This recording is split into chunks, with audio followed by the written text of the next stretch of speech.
All right, let's just jump right in. We're going to take a look at the world you walk through every single day. Your city, the subway you take, even the screen you're looking at right now. But we're going to see it through a totally different and honestly a kind of creepy new lens. Have you ever had that feeling? You know the one. Maybe you're standing on a subway platform late at night or walking down a street that's just a little too quiet. The lights flicker for a second, you hear a weird hum coming from a vent, or you get that classic creepy crawly feeling that someone's watching you, even though you're totally alone. It's that split-second thought that maybe, just maybe, the world isn't exactly what you think it is. So let's start right there with those little moments, the strange things that are hidden right out in the open. I mean, just think about any big city. You look up and you see these massive skyscrapers, right? They're like monuments to how clever we are. You've got these super complex subway systems and highways moving millions of people around like clockwork. It all seems so perfect, so ordered, like we've completely tamed our environment. But then, what if all those little glitches we talked about, that weird reflection you catch in a skyscraper window, or a strange echo in a tunnel that doesn't sound right, what if they're not just random?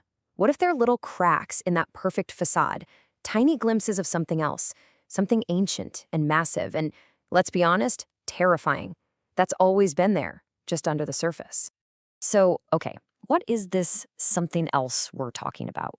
Well, there's actually a name for this very specific type of dread.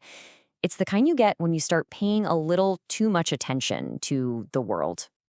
And no, we're not talking about your typical horror movie stuff, with jump scares and monsters hiding in the closet. Lovecraftian horror is way deeper. It's that soul-crushing, mind-bending feeling you get when it hits you.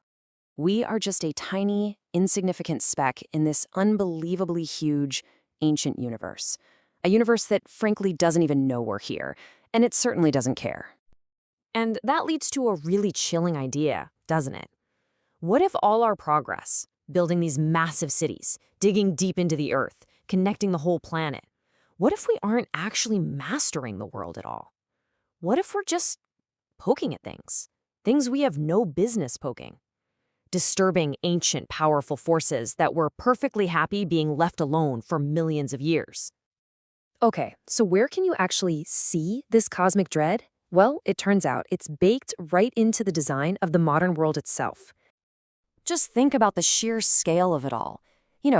Older towns were built on a human scale. You could walk around, you could understand them, feel like you belonged. But a modern megacity? That's on a whole other level, a cosmic scale. The networks of roads and wires are too massive to even wrap your head around. The buildings are so tall they just disappear into the sky. It's a design that doesn't bring people together. It isolates them. It's designed to make you feel tiny, powerless, utterly insignificant. And when you start seeing things that way, suddenly all these normal, boring structures, they change. They're not just concrete and steel anymore.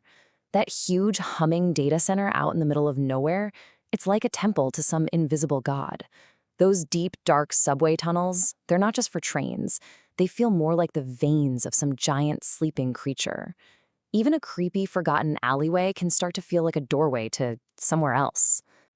But if you think the physical world is getting weird, that's nothing compared to the digital world we've built.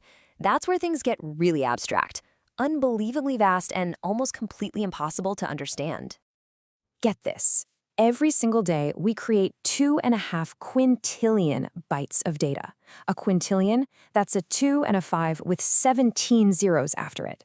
It's a number so big our brains can't actually picture it. It's meaningless. And at that point, this daily flood of data stops being just information. It becomes something else. It's like a massive, invisible, churning ocean, a force of nature that we unleashed, but one we definitely can't control anymore. We can't even really understand it. And this is where it gets really, really scary. In those classic Lovecraft stories, you had these beings called the Great Old Ones. Think Cthulhu, these cosmic entities that were so vast, just looking at them would drive you insane. Well, today, we have algorithms. They're our modern Great Old Ones. They're invisible, they're unknowable, and these lines of code are deciding what news you see, who you should date, if you can get a loan for a house. They are literally shaping our reality moment to moment. And here's the kicker. Almost none of us have a clue how they actually work. Which, really makes you wonder, right? as we keep giving more and more of our lives and our choices over to these super complex automated systems, are we actually in control anymore? Are we still in the driver's seat? Or have we just become puppets dancing on strings pulled by our new digital gods? Okay, so let's pull all this cosmic stuff back down to Earth for a second. How does any of this connect to the real anxieties we all feel, day in and day out? Here's one last little thought experiment for you.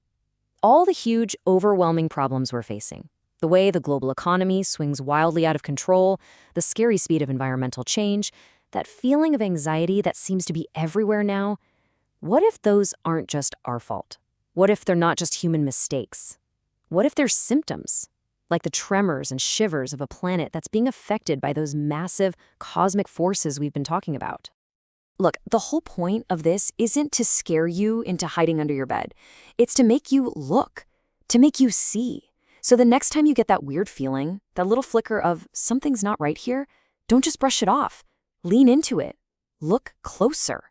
Because what if, for just that 1 second, that's reality showing you what it's really like?